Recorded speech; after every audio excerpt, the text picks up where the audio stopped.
大家好，歡迎嚟到我哋好家好網台，我係 Eric。最近多倫多呢個新推出嘅 condo project 呢，喺第一季呢，今年2026年係零，即係完全冇新 project。咁呢個就係 based on Toronto Star 最近一個 article 啦，就係講即係好耐啦，都未曾試過係一個 project 都冇。咁同埋即係呢個即係整體嘅新 condo project sale 咧係創呢個35年新低啦嚇。咁個原因咧係點解咧？咁其實都知道啦，即係如果有留意個樓市，即係 condo 成個 market，即係唔止話係新嘅 project 啦，resale 啊，即係二手啊，全部都係成個多倫多 condo market 個市都係唔掂啦。同埋你話價格嚟講咧，即係 condo 即係 condo 嘅 property 咧，係即係跌幅係最勁啦，作為 average，即係喺由呢個2022年，即係平均啊，都跌咗25%。咁其實有啲係唔止啊，有啲真係跌咗成50%有多。即係睇下你係即係個價係咩買翻嚟嘅，即係如果有好多啲新嘅 condo 嗰啲 pre-con 咧，買到成差1800、2000蚊一尺嗰啲咧，真係跌一半。即係我好似之前都有講過，即係個 case 即係150幾、160萬買翻嚟，終於80萬賣翻出去嗰啲咁。咁另外嗰啲拉翻勻就係可能有啲係舊啲嘅 condo 咁 resale， 咁其實如果你係大型啲嘅，咁個跌幅即係都有跌，不過就可能冇咁多冇咁大咯嚇。咁不過整體嚟講，你嗰啲即係大 condo 咧，即係嗰啲細 condo 嗰啲係真係重災區嗰啲，真係冇人要啦嚇。另外呢個 article 講咧，即係呢個 condo market downturn 咧，即係已經係即係跌得即係都好犀利啦嚇，即係 over 即係跌that's down from 52% year over year，即係比起上年啊，即係已經跌咗52%啦，即係個 volume 即係少咗咁多。然之後就94%係 below 10-year average 啊，即係我哋10年個 average 嗰個running average 啊，我哋而家係跌咗94%。unsold inventory 啊 record high， 即係 listing 又高啦，4295宗啦。不過竟然咧，即係呢個unit sale for 新 condo 咧，即係嗰個 volume 起咗17%喎，即係比上年咁可能有啲起色喎嚇。不過睇下佢嗰個係邊個 project 或者係咩咯，可能或者有個 drive 喺度咯，即係某啲區域。未來 expect 仲有8000幾個 new condo under construction， 然之後仲會係將來會上呢個 market 上市啦。不過咧，即係佢呢都話啦，有成差唔多1000個 unit 啦，963個咧將會今年咧就會推出係做呢個即係 converted to 呢個 rentals， 即係做呢個租務嘅apartment 因為始終你發展商佢呢個價格咧，同埋係有政府佢哋有幫補呢個，即係佢推出有啲咁嘅 incentive 資助。係如果你係攞嗰棟嘢去做 rental 咧，佢好似係即係發展商會收翻啲錢，或者有啲即係 tax incentive 咁樣啦。咁所以就係有呢個方向去即係explore 啦嚇。咁所以都會有啲即係本來起嚟賣嘅 project 咧，同埋都唔少啦。開始咧都係去即係 convert 即係轉嚟做呢個 rental apartment。自從呢個2024年啦，就都有成11000個呢啲咁嘅 condo 咧係 cancel 咗啦，即係直情唔起。即係唔起 condo， 即係唔賣啦。咁有4000個啦，就係轉咗做呢個 rental apartment。咁所以其實而家嗰個去向咧，其實都係，因為講真，你賣唔到，你一係唔起嘅啫。你如果起到一半，你係咪都要起埋佢咧？同埋政府又有啲資助咧，咁佢哋就即係發展商，我諗佢哋嗰個 business decision 最好都係要即係 convert 佢嚟做rental apartment。另外一樣即係 concerning 嘅嘢咧，即係令到可能今年咧繼續插水咧，就係即係今年2026年啦。其實上年已經係㗎啦，上年都係好多呢個 mortgage renewal， 即係好多按揭要續期啊。咁有好多啲買咗喺高位立翻嚟嗰啲投資者咧，咁佢其實就算佢租到出去，佢哋其實每個月都硬要額外俾唔知幾多錢啦，可能少嘅都幾百蚊咁樣咧，嚟即係蝕緊落去嘅。咁如果佢哋係即係嗰個 rate 係已經係好低㗎啦。咁而家佢 renew 嗰個 rate 雖然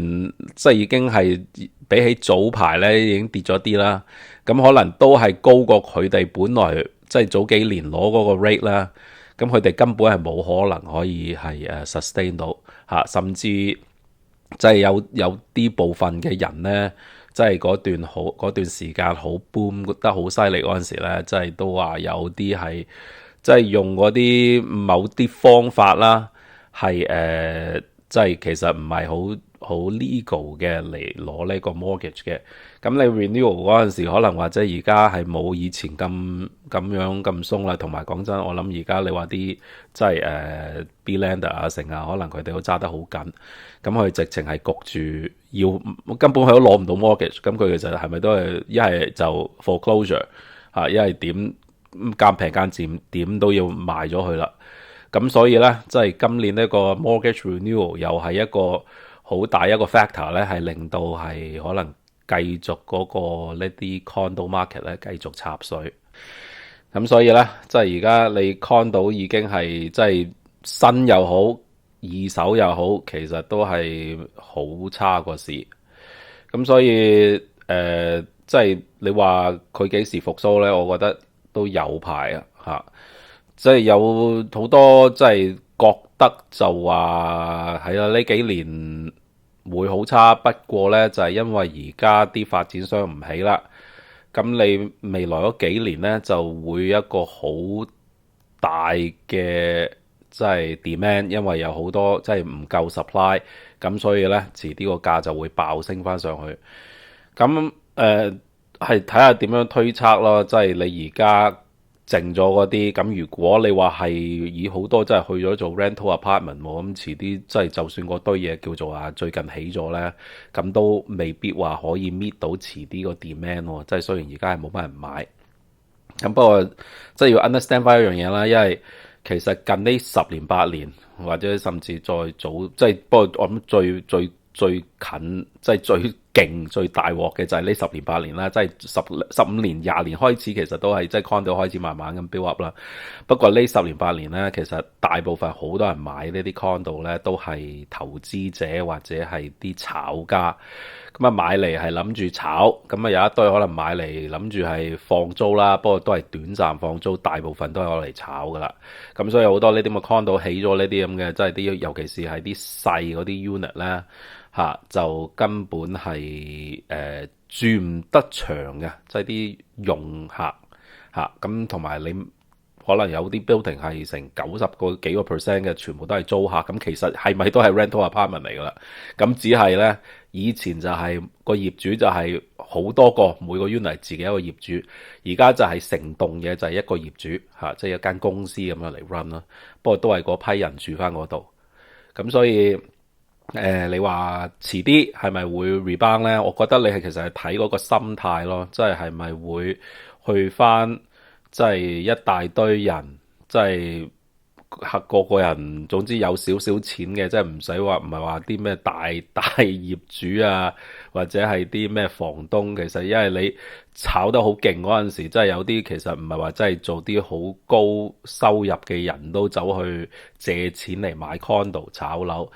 咁所以先令到咁大嘅 demand，然之後嚟炒得咁勁上去。咁所以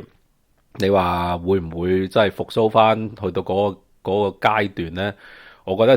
即係中短期咧就好難啦。你話好長期，即係你話20零30年後會唔會咧？咁可能嘅即係通常都係一個 cycle 啊嘛。咁 assuming 啦，即係 Toronto 仲係好多人上嚟嘅地區。即係因為而家始終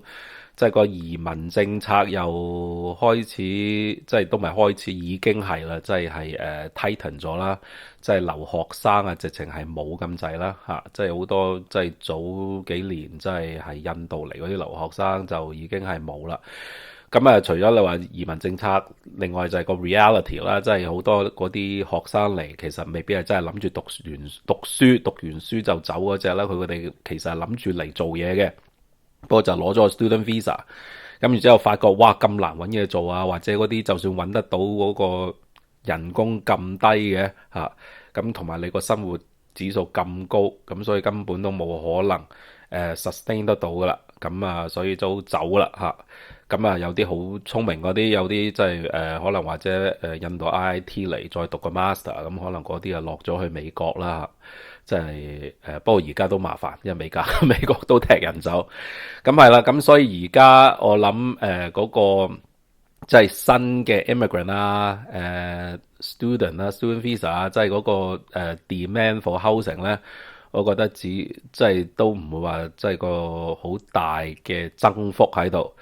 咁所以 condo market 即係佢呢個 news 都話啦，即係直情係 zero new project 啫。咁啊，所以唔知幾時啦，即係嗰個整體呢個 condo market 會 rebound 嚇，或者係即係講真，而家咧都係繼續慢慢，即係個價都係跌落去嚇。咁即係你話去到個 point 係幾時可以 stabilize 咗先啦嚇？咁啊，我諗先至可以睇得到係即係個前景係點啦嚇。咁啊，今日講住咁多先啦。咁啊，希望大家可以 subscribe 同我哋個 YouTube channel，同埋 like and comment。多謝大家。